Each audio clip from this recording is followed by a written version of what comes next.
Bueno, la clase de Zohar de esta semana es más que especial, es la porción cabalística. No hay otra porción en la Torá en donde difiera tanto el entendimiento cabalístico como el Pshat o cualquiera de los otros dos niveles, sobre todo porque es la porción en donde aparecen los 72 nombres. Es la porción. Beshalach, el cruce del Mar Rojo, tiene muchas particularidades, desde cómo está escrito en la Torá. Tenemos esta canción de Shirat Hayam, la canción del cruce del mar, que es uno de los pocos lugares en donde el texto de la Torá en el pergamino está escrito totalmente distinto que el resto de la Torá. Está escrito en una columna mucho más grande y en realidad en tres columnas intercaladas. Después, previo a eso, aparece las tres frases de donde se originan los 72 nombres. Pero lo más importante, por lo menos desde el punto de vista cabalístico, en la historia en sí, para que tengan una idea, hoy no vamos a entrar en todos los detalles, siempre después en Shabbat seguramente hablaremos de algunos de todo lo que pasa aquí, pero bueno, salen finalmente de Egipto. Esto es inmediatamente después de la última plaga. Salen de Egipto, cruzan el Mar Rojo. Bueno, está todo el episodio del Mar Rojo y lo que significa y los 72 nombres y todo esto, pero no se acaba y aparece la canción. Tenemos el episodio de las aguas amargas, ¿sí? La famosa el famoso episodio donde ponen este árbol en las aguas y las aguas se hacen dulces, que muchos pudieran decir, si hay paraguayos escuchándonos, que es el tae, ¿no? El palo dulce, esta famosa planta paraguaya que es de donde sale la stevia. Pero no, sabemos que lo que puso Moisés fue específicamente la conciencia del árbol de la vida. Aparece también el concepto del maná, y de hecho en la porción de Beshalach esta semana en el Zohar hay una sección que se llama Parashat Aman, que seguramente la vamos a publicar en nuestro Facebook, seguramente hoy, para cuando ustedes vean esta clase, ya va a estar publicada. Parashat Aman es una sección del Zohar que es especial para conectar con sustento.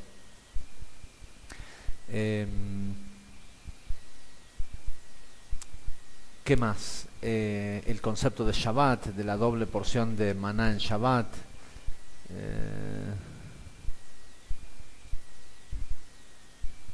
¿Sí?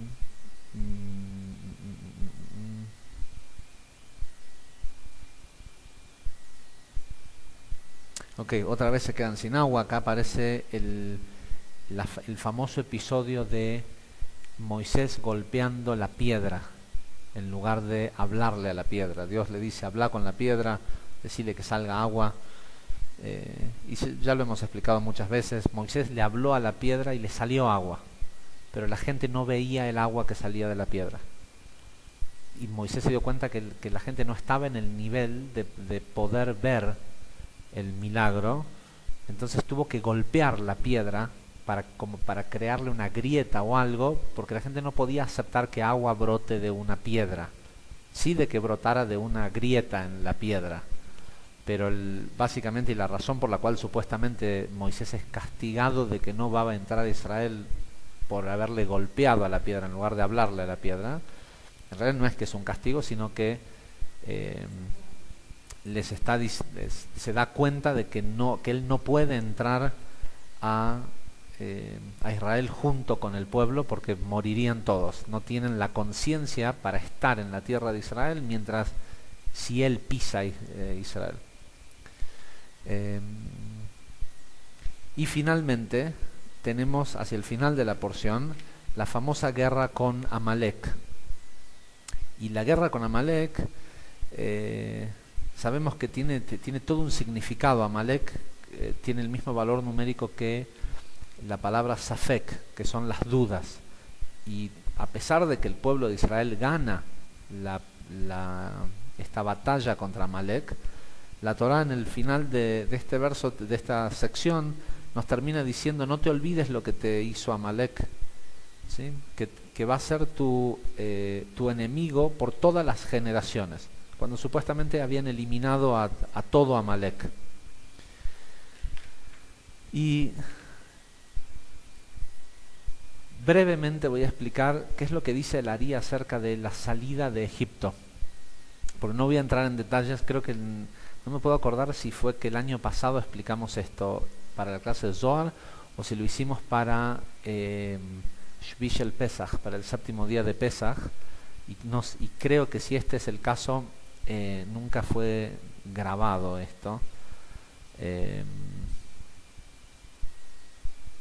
con lo cual, ahora que pienso esto, tal vez sería más importante explicar esta primer parte. Solo había pensado explicar sobre la tercera, hay 5 o 6 secciones distintas del Ari que explican sobre la porción de Beshalach, pero hay una en particular que me llamó la atención, y esto es solo sé que no es para todos los alumnos el por qué me llamó la atención, y solo para hacerle honor al por qué iba a leer la tercera sección, voy a leer solo un pequeño párrafo, porque cuando estuvimos en Marruecos el año pasado, en el viaje místico del 2014, el gran sitio para ir a visitar en Marruecos era un lugar que está a unos 100 kilómetros de Casablanca, que se llama Azamur, donde en medio de una ciudad fortificada, en medio de las casas de la ciudad y viendo hacia lo que sería la entrada a Azamur, era casi un país autónomo dentro de Marruecos, que tenía su propio rey, y ese rey le dio refugio a los judíos que salieron de España y de Portugal durante la Inquisición, y había un gran comercio entre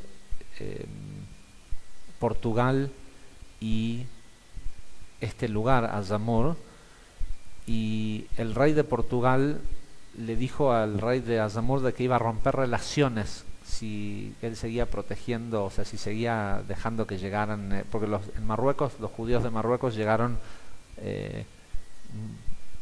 casi 1000 años antes de la Inquisición. No es como en los otros países árabes, que los judíos de los países árabes provienen de España. Los judíos marroquíes venían de la destrucción del primer templo. Y la razón por la cual este rey no acepta, o sea, prefiere romper relaciones con España y con Marruecos, perdón, y con Portugal, es porque el rey tenía un gran amigo, uno de sus asesores, que era un rabino muy famoso, que es conocido en Marruecos, a pesar de que era un rabino judío, es reconocido en Marruecos como un santo marroquí. La gente lo ve como el shrine, el lugar en donde está su tumba, es un lugar donde los marroquíes también lo veneran. Y es muy particular porque es una casa que está en medio de las casas, pero es la tumba de esta persona. Y se llama, no se le conoce el apellido, solo se lo conoce como, es muy interesante porque en letras hebreas está escrito el nombre árabe de de él y dice Ibrahim Bu'il Nis, que quiere decir Abraham Baal Hanes, Abraham el hacedor de milagros. Y a donde sea que uno busca sobre los tzadikim marroquíes, él aparece como alguien sumamente importante y nada más. Pero cuando uno entra a la tumba de Rabbi Abraham Baal Hanes, hay otro tzadik enterrado al lado. Y ese otro tzadik, para que hayan permitido que en la tumba en este recinto que es la tumba de este tzadik, que se supone que era como un santo para toda la población, hayan permitido poner a otra persona más, porque siempre se corre el riesgo de que si la persona no es una persona totalmente pura, eso se convierte en un cementerio y no en un santuario, en un lugar de conexión. Y hay una tumba de una persona que se llama, dice Rabbi Yossi a Galil, Rabbi Yossi de Galilea. Y yo la verdad no me di cuenta de entrada que estaba ahí, porque está como en un cuartito al costado. Y cuando Rafi, mi socio, me vino y me dijo, vení a ver este otro lugar, era impresionante la energía que había en este lugar, tanto o más fuerte que del lado de Rabbi Abraham Baal Hanes. Y acá el Ari, nunca, les digo, miren que en los años que estudio Kabbalah, nunca antes había encontrado alguna mención acerca de este tzadik. Y acá en la sección de Beshalach, de golpe, lo voy a buscar porque va a ser más fácil buscarlo con el... Yo sí. Ok. Hay una sección que dice que el faraón era la gran serpiente, representaba... el faraón representa la conciencia de la gran serpiente, que se quedó con la cabeza de el lugar que Adán tenía que ocupar, que es la cabeza. La serpiente se quedó con ese lugar y espiritualmente, metafísicamente, es decir, tomó posesión del mundo hasta la salida de Egipto, ¿no? La conciencia de la serpiente había tomado control del mundo, se había quedado con la cabeza y le había dejado a Adán la cola. Dice, y de ahí viene el significado místico del versículo que dice, hay un versículo en la Torah que es muy raro, que lo marqué, cuando comen del árbol del conocimiento del bien y el mal, entre los castigos que Dios le menciona, Dios le dice lo siguiente a Adán, le dice, pondré enemistad entre ti y la mujer. Es como que está pensado de que el hombre y la mujer se peleen. Dice, pondré enemistad entre ti y la mujer. Nosotros sabemos, hay otra explicación en el Zohar que explica qué quiere decir esto, que es el hecho de que la mujer está puesta para hacerlo corregir al hombre y que a él no le va a gustar. Y entre tu descendencia y su descendencia, él te golpeará la cabeza y tú le morderás el talón. Y esto, dice el Ari, es por esto que pasó. Dice, la serpiente quedó más alta, dice, y le puede golpear la cabeza si quiere al hombre, pero el hombre quedó solo a la altura del talón de la estatura espiritual del hombre después del pecado de Adán, quedó en el piso como la serpiente. O sea, la serpiente que se arrastraba por el piso pasó a estar en control y el hombre quedó arrastrándose en el piso. Hasta el episodio de la salida de Egipto. Dice, y por eso es que había tanta saña de parte del Creador contra el faraón. Como el faraón representaba la gran serpiente, dice, Dios se la tenía jurada, dice, quería hacerlo sufrir, quería retribución. Dice, como el Ari usa unas palabras muy raras, pero dice como que tenía sed de venganza por lo que le había hecho al hombre que él creó. Y dice que y encima dice dice el faraón era la imagen de la serpiente. Él era, dice, la gran serpiente. Por eso Dios estaba enojado con él y quería exaltarse en la retribución que le iba a dar, ¿sí? Y lo quería hacer con su nombre, el mismo nombre que él había negado cuando Moisés le dice Dios me manda, y le dice ¿qué Dios? Le dice Yud Kei Vav, que le dice ese Dios no existe. Ah, ¿no existo? ¿Sí? Entonces dice que el Creador quería castigarla a la serpiente con el mismo sistema que él negaba. Dice, por eso quería utilizar un castigo que tuviera que ver con su nombre. De ahí dice que utilizó 10 plagas para golpearlo, para que viera el poder de la letra Yud, de su nombre. Dice, lo golpeó con 10 plagas.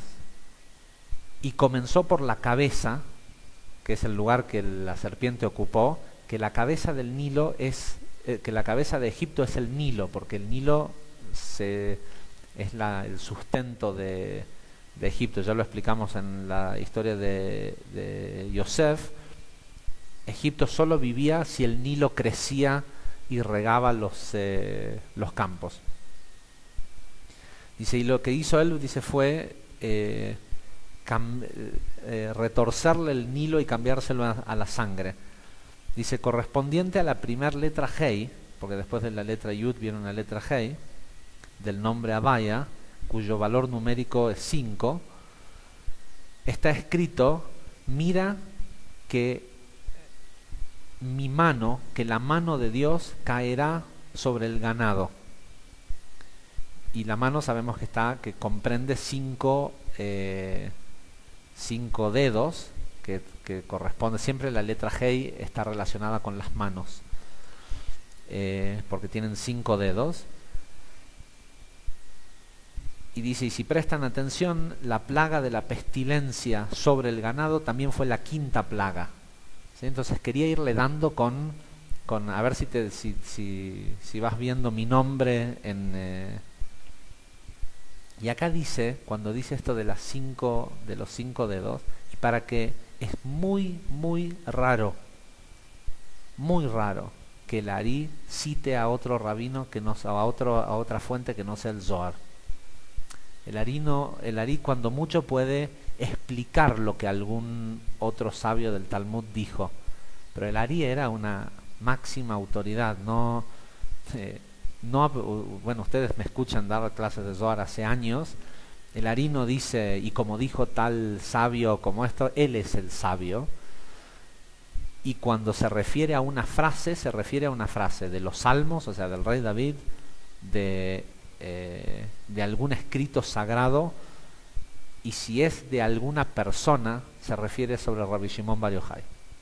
Sin embargo, acá dice, referente a la mano, Rabbi Yossi de Agalil dijo lo siguiente, y cita a este tzadik que nosotros vimos que evidentemente tiene que haber sido alguien sumamente especial para que el Ari lo considere como una fuente para él, ¿no?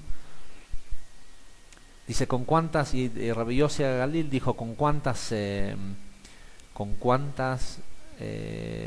plagas Dios golpeó a Egipto con sus dedos? ¿Sí? 10.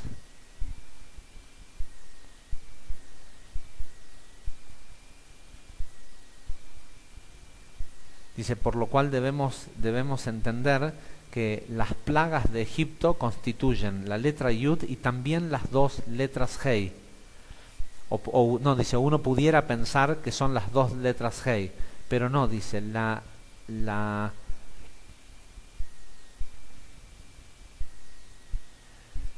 dice la primera letra Hei, como corresponde al nivel de Biná, y se acuerdan que Biná tiene 50 puertas, dice, en realidad fueron 50 plagas con las que el Creador golpeó a Egipto, y esas 50 plagas no ocurrieron en Egipto, ocurrieron en el agua, en el cruce de las 5, la letra Hei de la que se refiere anterior. Acá lo que el Ari está diciendo es, bueno, tal vez yo pienso que la letra Hei, el primer 5 corresponde a la primera letra Hei, pero tal vez no, porque Rabbi Yossi Galil dice que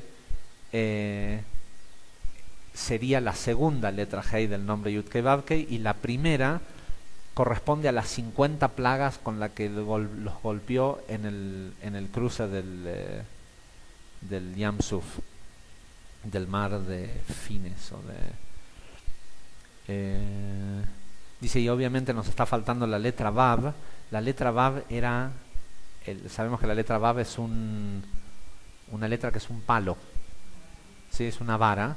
Dice, la letra Vav es el bastón de Moisés con el que golpeaba el suelo, el agua, lo que sea, y se generaba la plaga. Dice, y es el mismo bastón con el que se dividieron las aguas.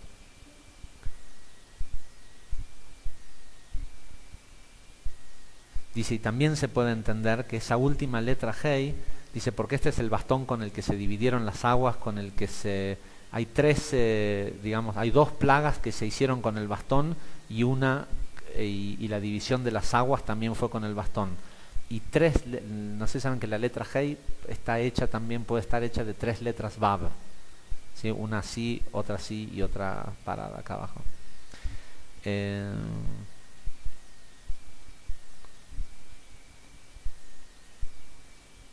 Dice, también 3 letras Vav hacen alusión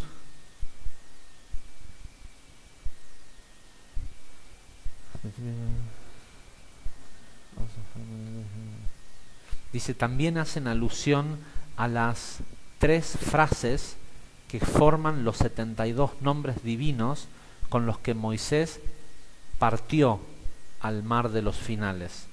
Es increíble porque Yam Suf, como se lo conoce, Suf quiere decir juncos,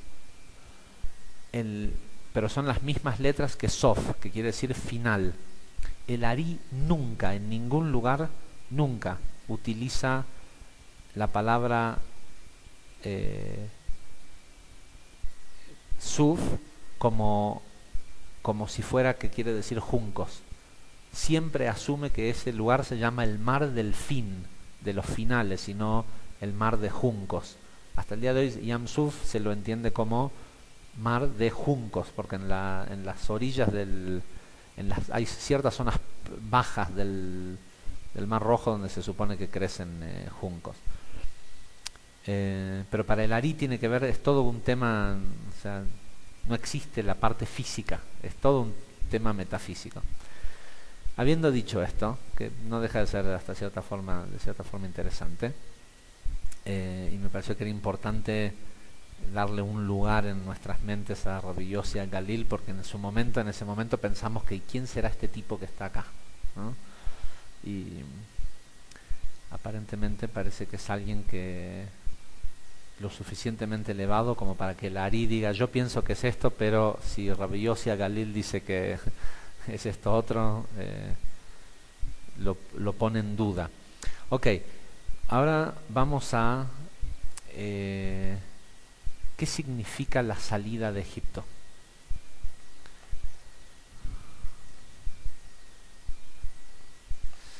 Si entendemos, o sea, si nos acordamos que en el principio de este libro aparece la historia estos son los hijos de Jacob, de Israel, que bajan a Egipto, y eso es las almas que encarnan en un cuerpo. La salida de Egipto es la muerte, es decir, también representa la historia de la salida de Egipto, representa lo que le pasa a un alma cuando sale del cuerpo.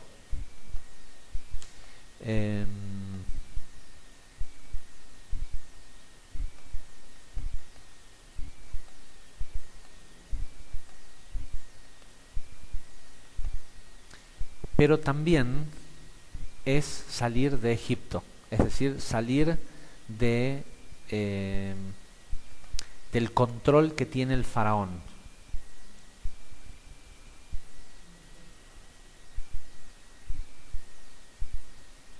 Acá los participantes de la clase, como es una clase privada, hay solo está solo el team Kabbalah aplicada en el exterior, participan de la clase, así que si los escuchan, ignórenlos. Estamos acá hoy domingo a la noche en México DF, después de la clase de hoy, que aprovecho sé que mucha gente del aula virtual es de México y del DF. Agradezco infinitamente el recibimiento y lo que fue el evento de hoy a la mañana. La verdad que muy satisfactorio y súper emocionante, no por la respuesta que Blaine Arabian hacía, rozamos las 700 personas, sino porque es interesante. Ravashlag dijo en uno de sus escritos, en Matan Torah, dice que el mundo va a empezar a dar vuelta, a cambiar, cuando la gente acuda a clases de espiritualidad o a eventos de espiritualidad, igual con las mismas ganas o en los mismos números que como van a ver un partido de fútbol o a ver un recital. Y la verdad que llegar hoy, yo llegué un poco más tarde al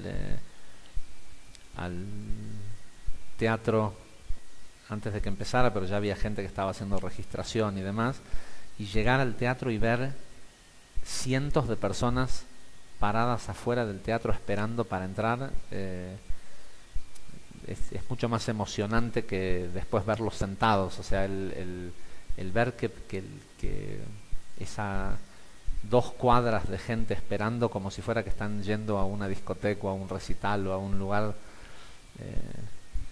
y sobre todo un domingo a la mañana, 10, 9 de la mañana en México, que la gente el sábado a la noche sale y hay toda una vida nocturna, realmente impactante verlo. Así que desde ya muchísimas gracias a toda la gente del DF. Ya me hicieron dar ganas de volver. Ok, el Ari dice esto, dice lo siguiente, y es casi infantil la frase. Dice: la siguiente es una interpretación mística sumamente placentera acerca del éxodo de Egipto, que en realidad es una alusión a la salida del alma del cuerpo, es decir, a la muerte.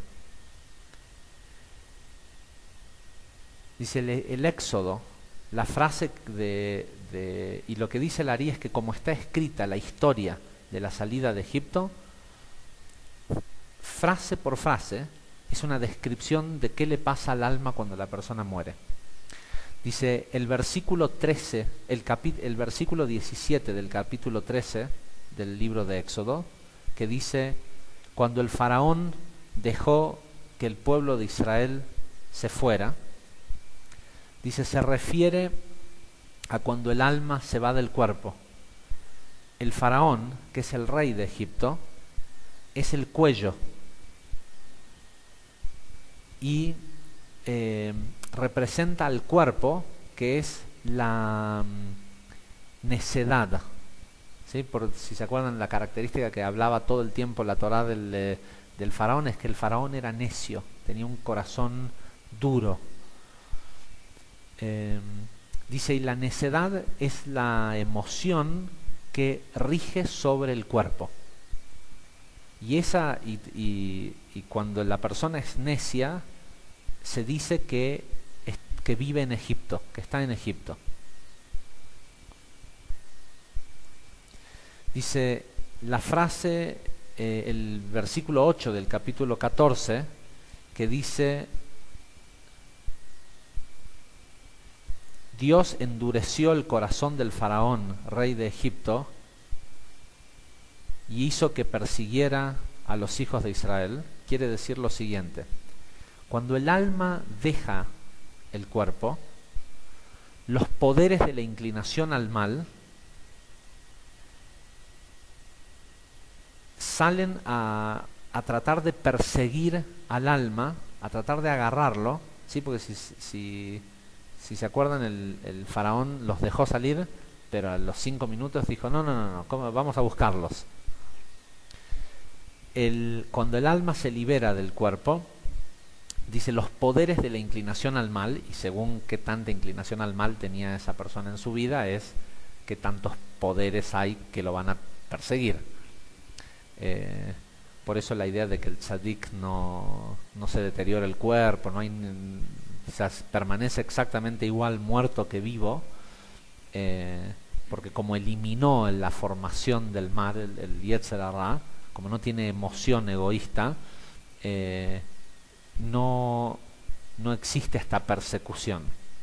Dice, y estos poderes persiguen al alma para tratar de dañarlo. Y esto, ¿qué quiere decir para tratar de dañarlo?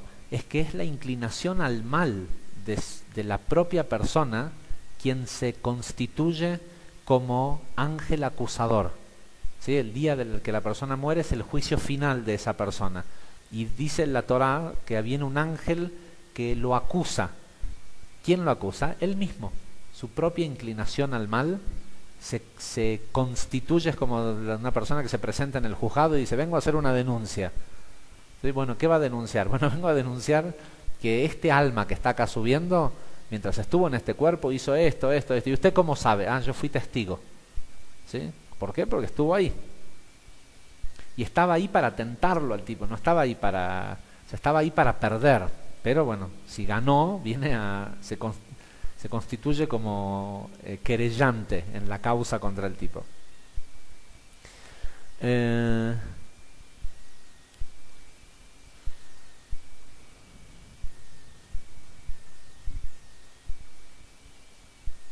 Dice, y una vez que saca que el cuerpo, que saca al alma del cuerpo,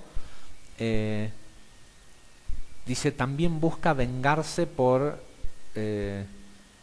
todo el daño que hizo. El siguiente versículo, el 9 del capítulo 14, dice, y el faraón los alcanzó mientras estaban en el campamento a la orilla del río, a la orilla del mar, perdón. El mar, dice, se refiere a Geinom, el purgatorio, que también es conocido como el río de fuego.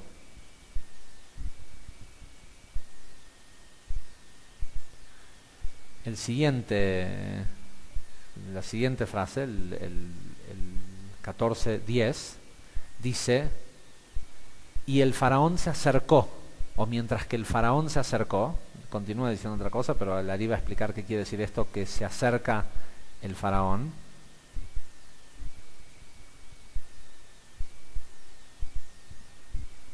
Dice, se refiere a cuando estos agentes toman al alma de la persona y se la entregan a quienes le van a infligir sufrimiento por las cosas que hizo durante su vida. Y continúa diciendo que cuando el faraón se acercó, dice, los hijos de Israel levantaron sus ojos y vieron que ahí venían los egipcios avanzando por detrás de ellos y se aterrorizaron. ¿Sí? La historia dice que se aterrorizaron y le lloraron a Dios. ¿Sí? Le pidieron a Dios que los ayude. Esta es la famosa el Matitzak Elai, ¿sí? Que Moisés le dice a Dios, ayúdanos, y Dios le contesta, ¿qué me decís a mí? Y le dijeron a Moisés, cuando se asustaron, le dijeron a Moisés. ¿Qué quiere decir le dijeron a Moisés? Le dicen, el alma le dice a la inclinación al bien, porque hubo un porcentaje de inclinación al bien.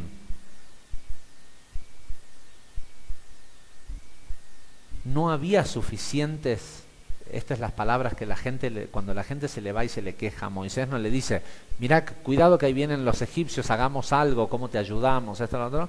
Lo que le dicen es, se acercan a Moisés y le dice, ¿no había suficientes tumbas en Egipto que nos trajiste a morir al desierto? Y esto quiere decir lo siguiente, dice Lari. Lo que quiere decir esta frase es,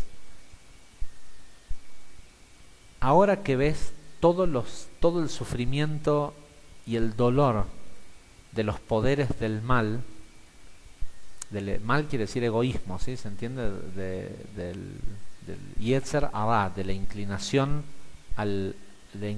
egoísta.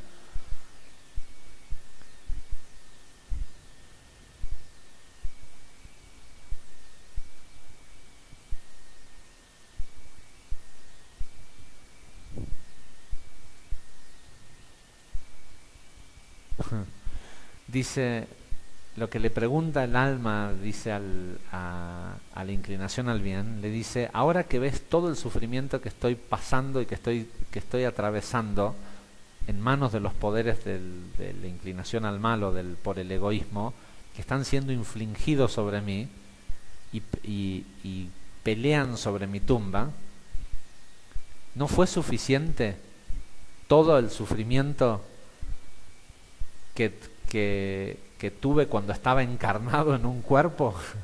¿Sí? O sea, no había suficiente sufrimiento en Egipto cuando estaba encarnado, que me tuviste que traer a morir al desierto, es decir, a que me castiguen también, o sea, después de la muerte.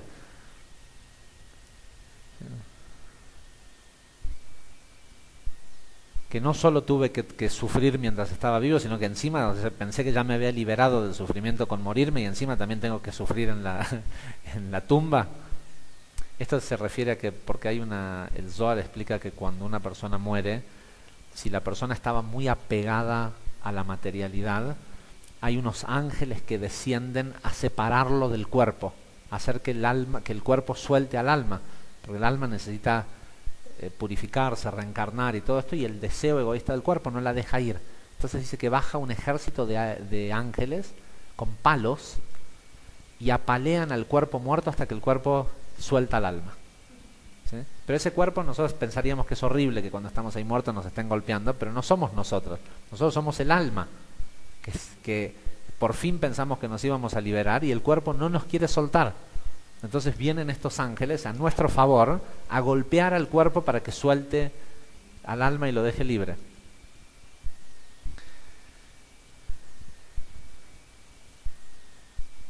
Con lo cual dice, lo que le está preguntando el alma a la inclinación al bien, por eso se lo pregunta a Moisés, es, no era suficiente morir y el sufrimiento que implica en el mundo físico, sino que también es como venir a morir otra vez acá, una vez que ya estoy en la tumba.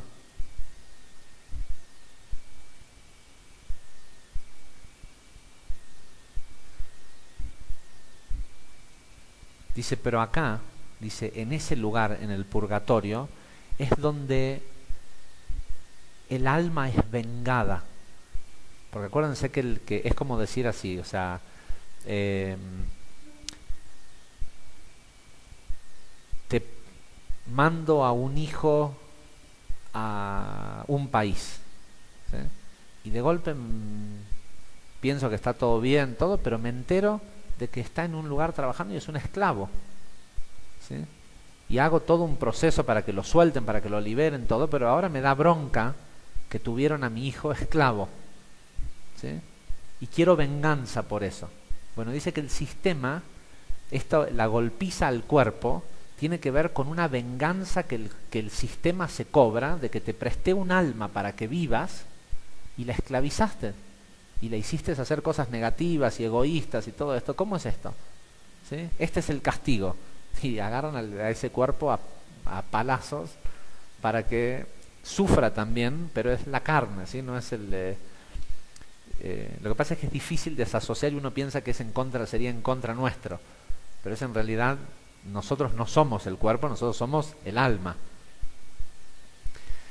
Dice, en ese lugar, dice, en el purgatorio, donde el cuerpo y la inclinación, las fuerzas del mal son golpeadas, es donde el periodo de esclavitud que sufrió el alma es vengado.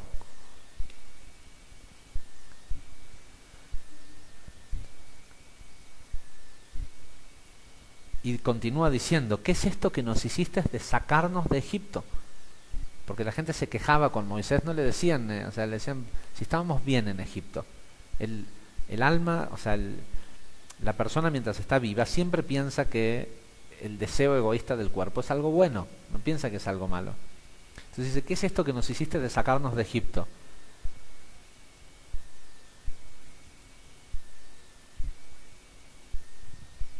¿No fue esto exactamente lo que te dijimos cuando estábamos en Egipto, cuando te dijimos, déjanos en paz, déjanos que sigamos siendo sirvientes de Egipto?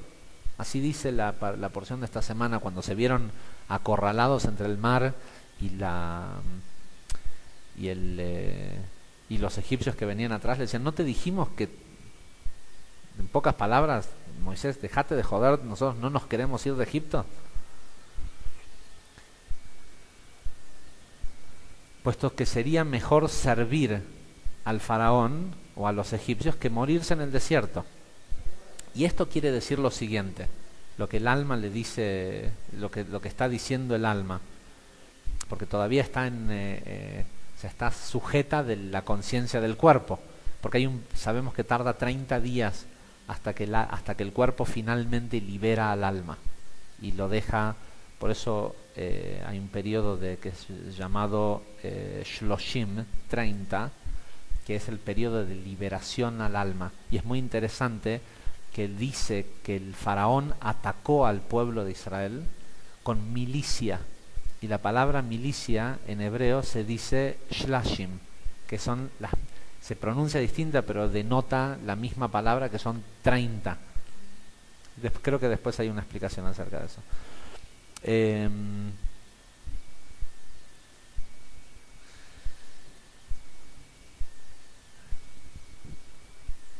¿Sí? Entonces, ¿qué dice el alma todavía en esta situación? Era mejor para mí estar en el cuerpo. Yo no te pedí que me saques de Egipto, yo te pedí morir. No, para mí era mejor estar en el cuerpo. Era mejor estar sometido a la inclinación al mal del mundo físico,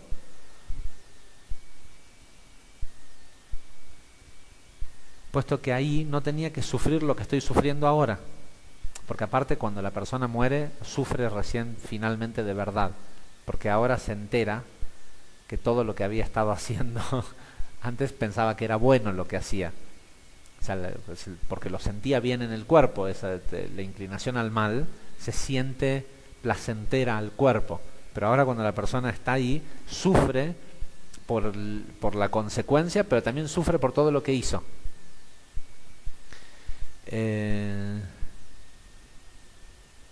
Dice, sin embargo, dice el Ari, lo opuesto es cierto para un tzadik. Desea morirse, no ve la hora de que la muerte lo alcance. Y la palabra que utiliza el Ari es, ¿cómo se dice en español? Yearning. Es como desear con nostalgia, como ¿cómo se dice? Cuando uno desea con anhelo, anhela la muerte, dice. Lo opuesto es cierto de un tzadik. Es decir, y esto es cierto para nosotros también, porque el Talmud dice de que la gente que estudia Kabbalah, que tiene deseo de conectar con espiritualidad en esta última generación, es a quienes la Torah y el Talmud llama tzadikim. Dice el Zohar, dice que en la época, en la última generación, la gente que solo que quiere estudiar Torah y que tenga interés y todo esto, son en realidad las almas de los tzadikim. O sea, van a estar son vistos como del mismo nivel que los tzadikim del tiempo del Talmud, y que aquellos que hoy son gente justa, ¿cómo se dice? Pious, ¿cómo se dice? Piadosas es, pious. piadosas, o sea, gente que es realmente elevada espiritualmente, son como del mismo nivel que los tzadik, que los Tanaim, que los que escribieron el Talmud, que tenían poder sobre la materia y hacían todo tipo de manipulación de la materia del nivel que tenían. ¿Por qué? Porque ser un Taná en aquella época no es que no sea tan difícil, pero no había la contaminación que hay hoy y no estábamos en un momento de la etapa de la corrección del mundo en donde toda la basura tiene que salir y tiene que ser transmutada. Con lo cual, en este mundo de hoy, tener esto, lo que hizo la gente en México hoy de, bueno, un sábado a la noche no salgo para ir un domingo a la mañana temprano a ver, ¿sí? Ni hablar de que hubo, le cuento también a la gente que nos está viendo desde Argentina, a los López que nos están escuchando, acaban de perder todo su mérito por venir desde Tigre, porque hoy tuvimos gente que vino desde 700 kilómetros de distancia, así que ya no los quiero escuchar más. Tenemos una familia que viene igual, Cola Cabot, vienen todas las semanas desde bastante lejos a escuchar las clases, que tranquilamente lo podrían hacer. Sí, que tranquilamente lo podrían hacer online, pero se vienen hasta Buenos Aires y todo. Pero bueno, tuvimos hoy gente que vino de Cancún, de lugares de Oaxaca, que está como a 700 kilómetros, de lugares muy lejos. ¿Qué decíamos? Entonces dice, lo opuesto es cierto de un tzadik. Dice, el tzadik anhela la muerte, puesto que este mundo lo ve totalmente falso. Se siente como que no está bueno, o sea, el tzadik dice, no se siente cómodo en este mundo. Siente como que las cosas no están, no es como tienen que ser, no lo siente como su casa. ¿Sí? Ve el mundo y lo ve raro, como que no es un lugar normal. Dice, porque él sabe que hay Olam Haemet, que hay un mundo de verdad, que es el mundo metafísico, el mundo, no este mundo, el Ein Sof. Dice, y anhela el día de que haya terminado su tikkun y lo que tiene que corregir en este mundo para ser parte de ese mundo de la verdad.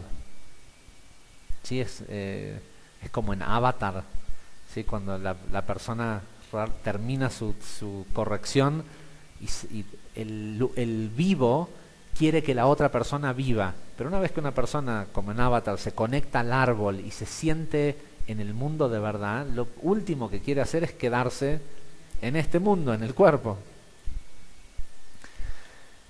Dice, pero Moisés le dijo a la gente, no teman, al tirá, ¿sí? No tengan miedo. Es decir, la inclinación al bien, el Yetzer HaTov, le dice al alma, no tengas miedo, esto que está pasando ahora no es un castigo. ¿Sí? El purgatorio no es un castigo, es por tu propio bien, porque bueno, ahora creo que acá lo explica, es un proceso de purificación, que es todo un mérito llegar al purgatorio. Porque cuando una persona pasa por el purgatorio, está mal visto la idea del purgatorio, porque Dante escribió un libro que hace que parezca que sea la peor cosa en el mundo.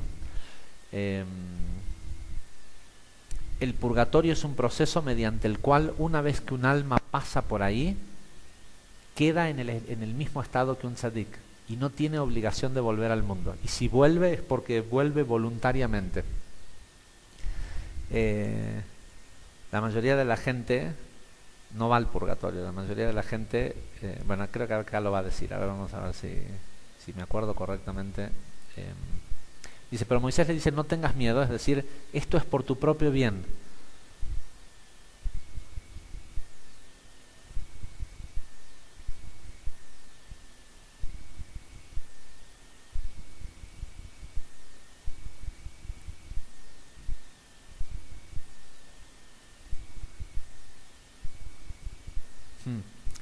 Dice, entendé esto, le dice la inclinación al bien, pasar por el purgatorio es algo positivo. Acuérdense que el purgatorio estaba, dijimos antes que lo veía como como un río de fuego, y que la alusión a cruzar el Mar Rojo era cruzar el purgatorio. O sea, el alma sale de Egipto, el pueblo de Israel salió de Egipto y tuvo que cruzar el Mar Rojo. Entonces el alma sale del cuerpo y, si es valiente, cruza el purgatorio. Dice, pero al cruzar el purgatorio, todos los poderes de la impureza se quedan en el purgatorio, y uno es, cuando la persona lo cruza sin miedo, la persona no es un cuerpo, ¿no? Cuando el alma lo cruza sin miedo, dice, es purificado y es, otra vez, ¿cómo dijimos? Scraped, arañado, rasqueteado, raspado de cualquier impureza que trae de esa vida que vivió.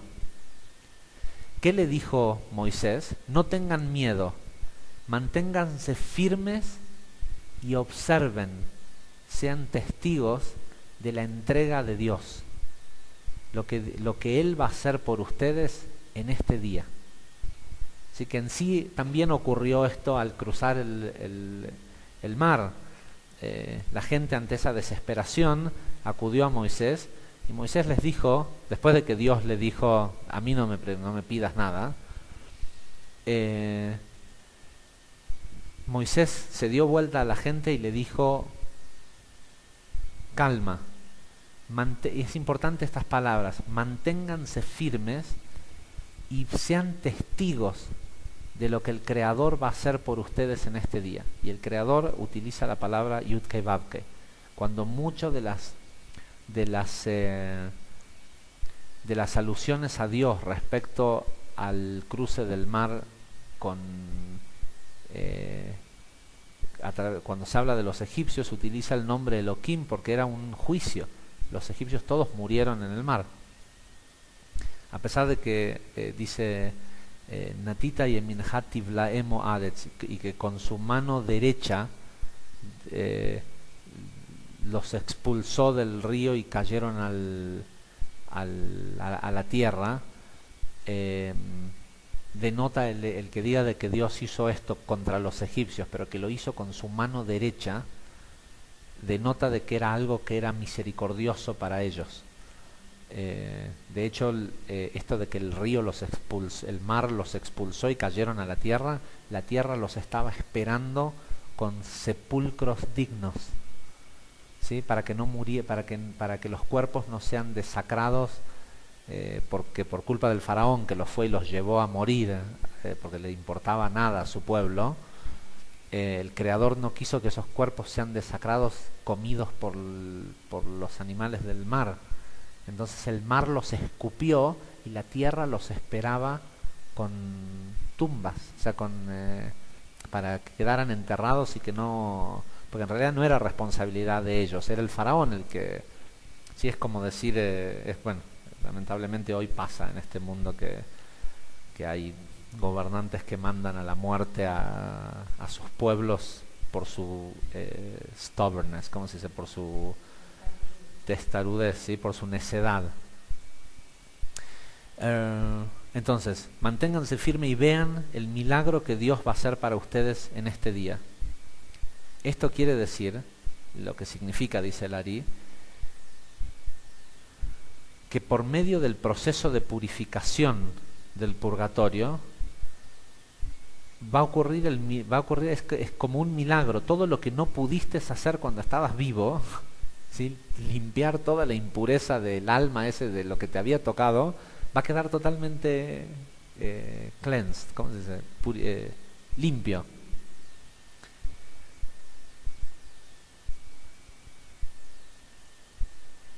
Puesto que los egipcios que vistes hoy, les dijo Moisés, nunca más los vas a volver a ver.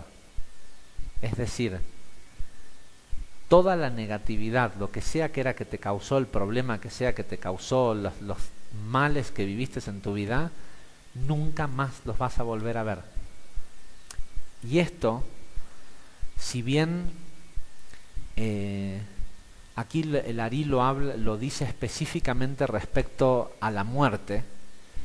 Esto también es lo que ocurre cuando una persona sale de Egipto. Hay que entender cómo es el proceso cada vez que uno se libera de un cierto nivel de esclavitud. La persona sale de Egipto, es decir, logra que el faraón, aflige al faraón con plagas. Es decir, hay una serie de eventos traumáticos o dolorosos, que son 10 en realidad, más allá de que no sean 10 episodios en sí, pero vienen un paquete de 10 niveles que afligen al ego y a la conciencia del árbol del conocimiento del bien y el mal, hasta que el faraón dice, ¿sabes qué? No quiero más sufrimiento. En este área de tu vida te dejo libre. No, ya está. O sea, no pelea más. ¿Por qué? Porque, ojo, la serpiente, Da'at, tiene una conexión en el nivel colectivo. Todos los Da'at de todos los seres humanos están unidos. Y pelear contra una persona y su deseo de hacer el bien le consume energía a esa clipá. Y hay un punto en donde el Satán, donde el faraón, la inclinación al mal, dice, ¿sabes qué? Me está saliendo muy caro energéticamente pelear con este tipo, porque este tipo no es débil. Sí, es preferible que se haga un tzadik y que el creador se lo lleve como tzadik, que quede todo, a que le siga quitando energía a la clipá que yo manejo. El tipo es administrador de una clipá donde él presta energía a interés. ¿Sí? Es como un banco. El Satán o la inclinación al mal le presta energía, le da placer al cuerpo, pero después le cobra intereses. ¿Sí? Ahora, si la persona quiere deshacerse de ese nivel de ego y golpea, llega un momento que el Satán dice, ¿sabes qué? Me cuesta mucha energía mantenerlo esclavo, prefiero liberarlo.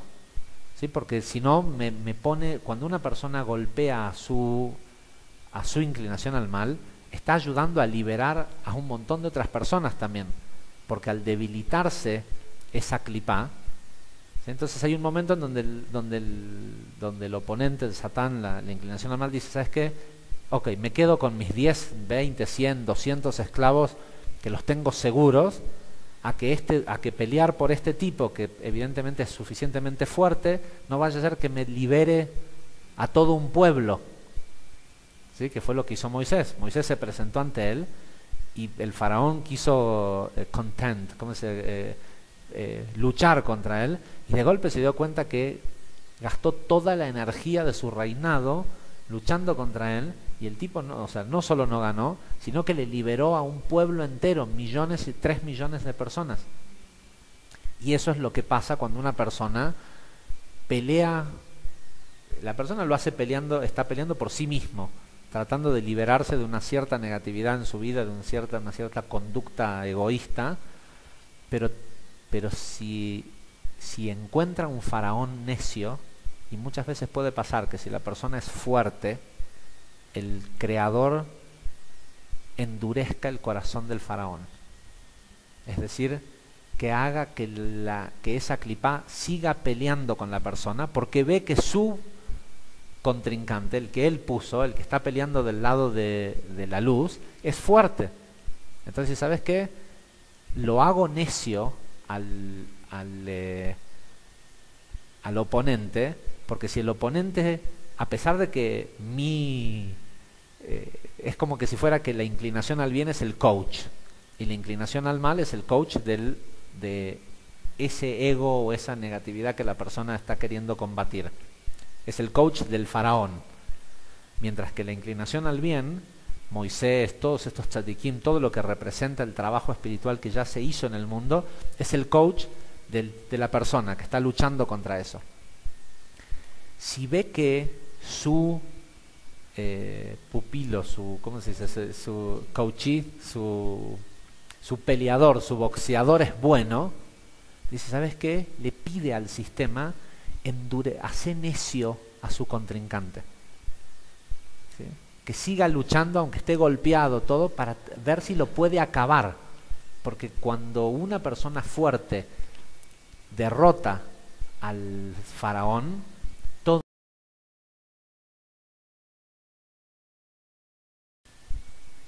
Bien, entonces el propósito es romper esa clipa y que se liberen todos. Ahora,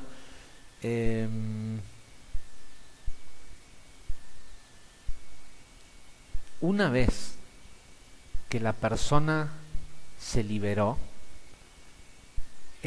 tiene que saber que esas fuerzas del mal cuando se van a recuperar y van a decir, ¿cómo dejamos ir a este tipo? La clave, una vez que uno siente esa liberación y vuelven otra vez las emociones y el está bien, está mal, es no tener miedo y solo ser testigos. ¿Sí? Porque al final, una vez que la persona hay que entender esto, como explicamos anteriormente, todo ese sistema de la inclinación al mal, del egoísmo, tiene una inteligencia en contra de la unión del nombre Yud-Kei Vav-Kei. ¿Sí? La inteligencia que hay detrás, lo que intenta hacer es que la persona reciba emoción y acción desde Da'at, desde el faraón. Un hombre libre piensa él, siente él y hace él. Un hombre esclavo tiene un faraón, es decir, un amo, que le dice, vas a sentir esto y vas a hacer esto. Entonces, cuando la persona se libera y se siente libre en ese aspecto, enseguida viene que los miedos. Uy, renuncié. Oye, ¿ahora con qué voy a pagar el alquiler? ¿Sí? ¿Qué viene? Amalek. ¿Sí?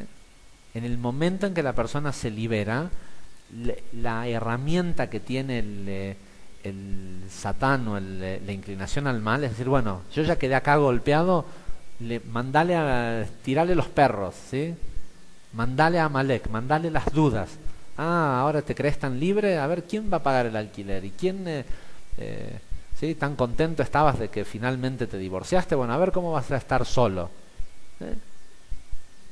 Y la respuesta es lo que te dice Moisés, lo que uno tiene que aprender a escuchar, y uno tiene que, lamentablemente uno no escucha la inclinación al bien, uno decide pensar según la inclinación al bien por conocimiento, y eso después extrae intelecto divino. La inclinación al mal es reactiva, es automática, nadie tiene que pensar, bueno, voy a ponerme a tratar de ser egoísta, ¿sí? Es automático. Entonces lo que la persona tiene que entender es que en ese momento, ¿qué dice Moisés? ¿Cómo se dice? Stand firm. No es... Sí, pero es párate en firme.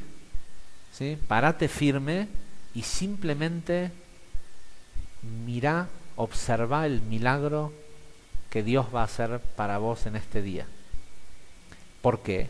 Porque uno tiene que entender que los egipcios que vio hoy, si atravesó el mar, nunca más los va a volver a ver. O sea, si te liberaste y cuando se te presentó el obstáculo lo atravesaste, en lugar de rodearlo, que era lo que quería hacer la gente, viajemos 40 días, rodeemos el mar, el río, porque sabían que el mar Rojo termina acabándose en el límite en Eilat, ¿sí? ¿Qué vamos a cruzar por acá? Rodeémoslo. No, si la persona se libera, y siempre la liberación es a través de una última batalla y un último obstáculo, y lo atraviesa, al atravesar el obstáculo, toda la negatividad que lo hizo, que la basura que quedó pegada de la batalla contra su oponente, ¿qué es la basura? Los recuerdos de... Sí, es muy común que... Lo más común es con el tema del dinero, que a la gente le pasa que por ahí tiene una mala racha y tiene 1 año, 2 años donde está mal económicamente, donde no... donde sufre, donde siente dolor por la falta por carencias, y de golpe de un día para el otro, cuando se da vuelta, es difícil acordarse de... Uno dice, ¿cómo puede ser que... O O sea, uno pierde la memoria, o sea, adquirió un conocimiento y el conocimiento es, bueno, ya no vas a ver lo mismo a un tipo que es pobre y a una persona que está en una cierta situación porque lo experimentaste. Sin embargo, es como irreal que haya pasado. ¿Sí? Es como que, como que uno mira para atrás y dice, ¿cómo puede ser que eso haya pasado? Porque la realidad es tan distinta, el estar libre que el ser esclavo, y es porque al atravesar toda la basura que quedó pegada de esos sufrimientos y todo eso, cuando la luz se revela, limpia totalmente, y si no limpia, es por algo, es porque la persona sigue evadiendo aspectos, ¿sí?, de lo que tenía que corregir, se sigue, ya me vienen los términos mexicanos, se sigue haciendo güey, ¿sí?, se sigue haciendo el que eso no tiene nada que ver con su vida, que es culpa de otro.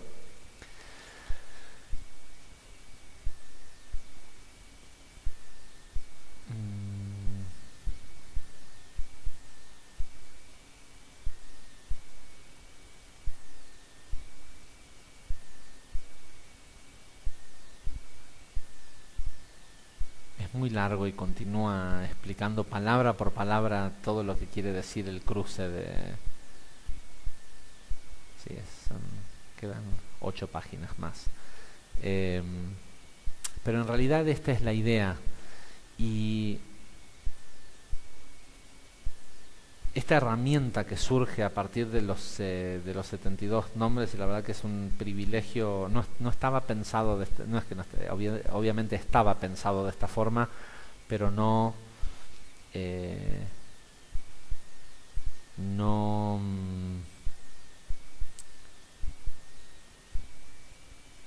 estábamos al tanto cuando organizamos esta venida a México hace unos cuantos meses atrás con Guillermo. No sé, no se me ocurrió fijarme cuál era el Shabbat que íbamos a estar en Puerto Vallarta.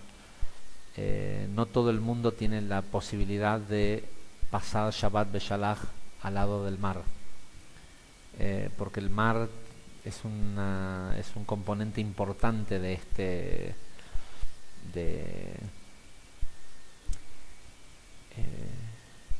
y hay una cosa que sé que es por ahí muy tirado de los pelos y que no es algo que la gente está muy al tanto, pero los seres humanos tienen pertenencia con un mar. ¿Sí? Las emociones de un ser humano tienen pertenencia con el mar y la mayoría de los países del mundo no tienen dos mares. ¿Sí? Argentina es un país enorme y sin embargo tiene un pequeño país de un lado que lo priva del Pacífico. ¿Sí? Y tiene mar Atlántico. Entonces los argentinos pertenecen al Atlántico, los chilenos pertenecen al Pacífico. Solo Centroamérica tiene países que tienen dos mares. ¿Sí? Israel es otro, tiene el Mar Rojo abajo y el Mediterráneo. Pero el Centroamérica y México tienen esta característica de que hay muchos países que tienen dos mares, hay una dualidad. Y de hecho hay una famosa historia de un tzadik que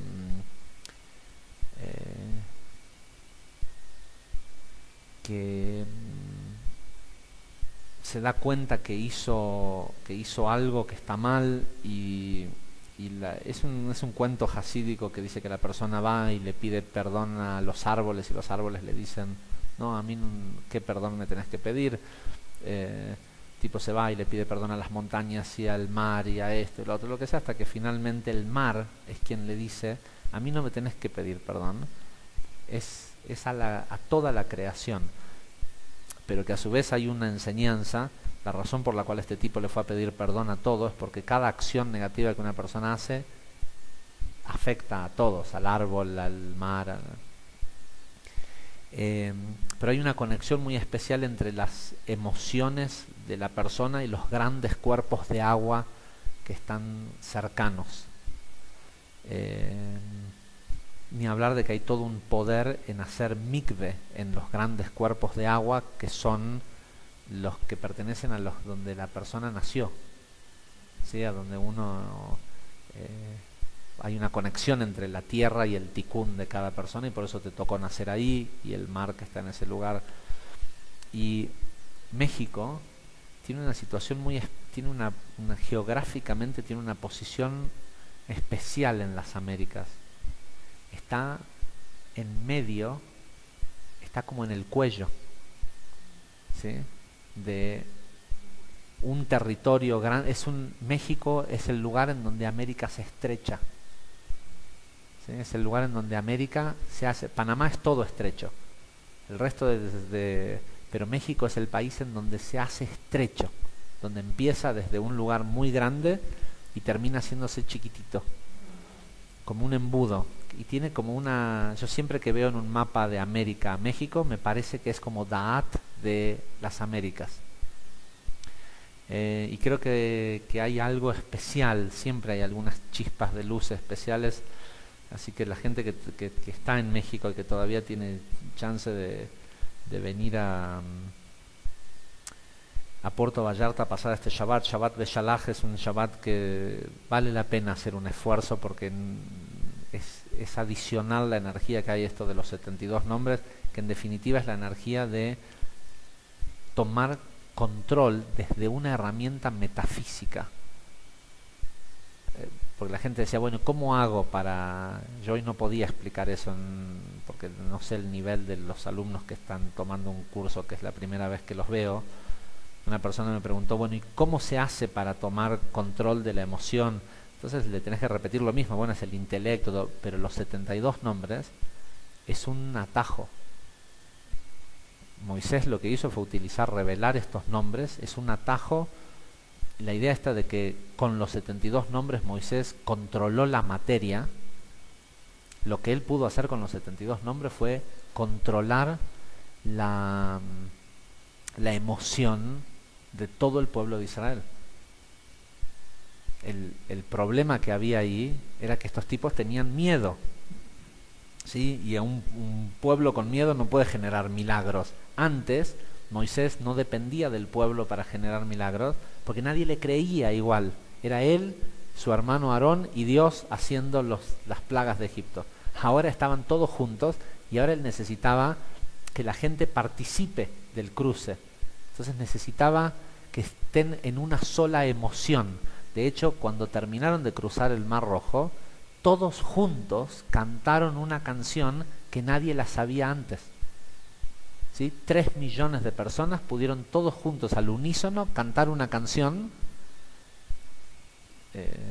Seguramente no sé si la habrán entonado tan mal como lo hacemos nosotros, pero el hecho es que sin practicar, sin todo, ¿por qué? Porque lo que Moisés hizo fue tomar control de la emoción, incluso en un nivel colectivo, y lo hizo a través de los 72 nombres. Y la clave la llave de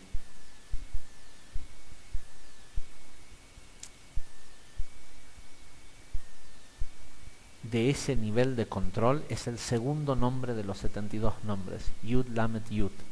Sabemos que el primer nombre, Vav Hei Vav, tiene el poder de remontarnos a antes de que hubiera caos en el mundo, antes del pecado de Adán. El segundo nombre de los 72 nombres, Yud Lamet Yud. Voy a buscar acá la frase del Ari porque es genial, y con esto terminamos.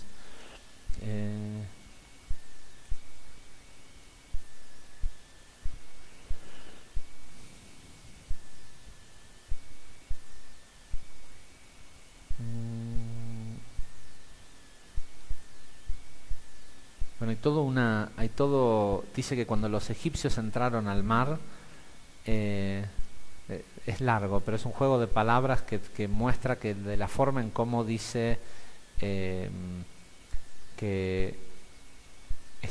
quedaron en silencio, la palabra en silencio tiene el valor numérico 222, y también, tiene que ver con que los 72 nombres no solo sirvieron para partir las aguas, sino que fueron los que causaron que las carrozas Porque estas 600.000 carrozas, que eran carrozas elegidas, dice la Torá, el faraón eligió 600.000 carrozas, es un número que es, o sea, ¿cómo 600.000? No, 600 carrozas, y eran carrozas elegidas, dice. Y si uno saca el valor numérico, se los doy para que no quede, dice,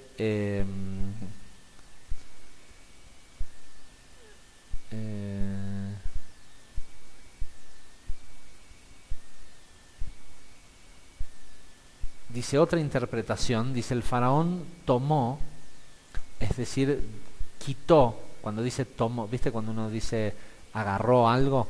Tomó, bueno, en matemática tomar es extraer, es restar. Perdón.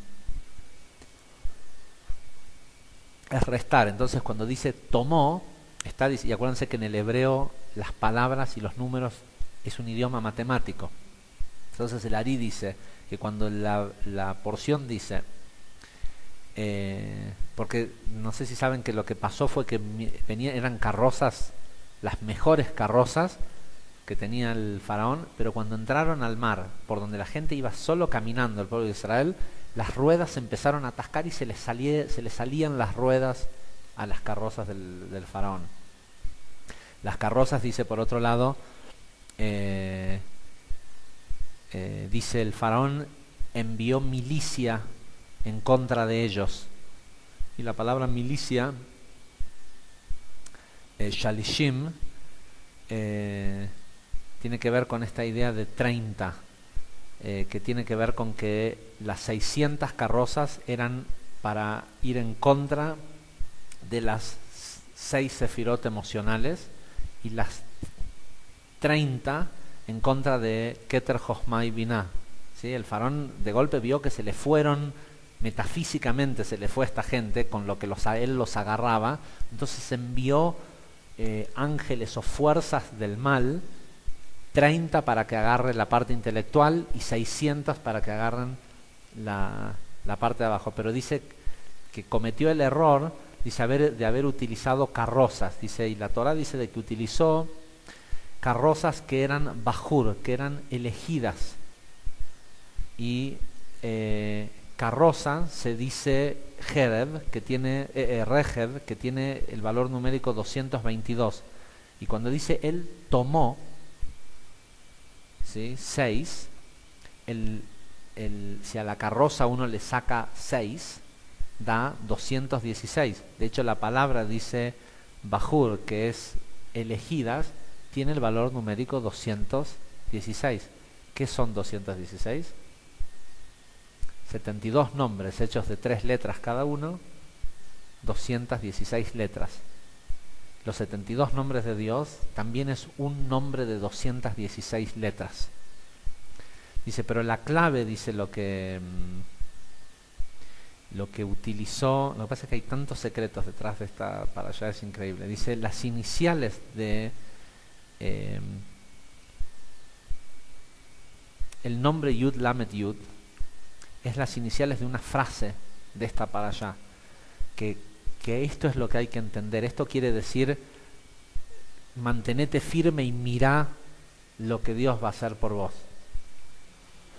Hay una frase que dice, Hashem ilahem lahem, Yud Kei Vav Kei, este nombre, o sea, si vos sacaste al faraón y permitiste que se una el Yud Kei Vav Kei, la emanación, la creación, la emoción y la acción. Por eso es, no tengas miedo, mantenete firme. ¿Qué quiere decir mantenerse firme? Erguido, ¿sí? Alineado. Vos sabés que uniste la emanación, la creación y la emoción. Ahora sé testigo de lo que va a ocurrir, porque Hashem y Lahem quiere decir Dios va a pelear por vos. O sea, el enemigo viene y vos lo único que tenés que decir no.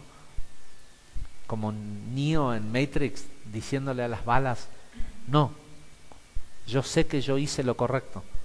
Ahora que la unión del nombre que yo generé pelee por mí. O sea, mi trabajo no es luchar por vivir mejor. Mi trabajo es unir el nombre, ¿sí? Unir, sentir igual que como pienso y actuar igual que como siento. Y el poder que tienen los 72 nombres de hacer esto, de comandar a que la luz pelee por vos, proviene de este nombre Hashem y Lahem, las iniciales son Yud, Lamet, Yud, que es el segundo nombre de los 72 nombres.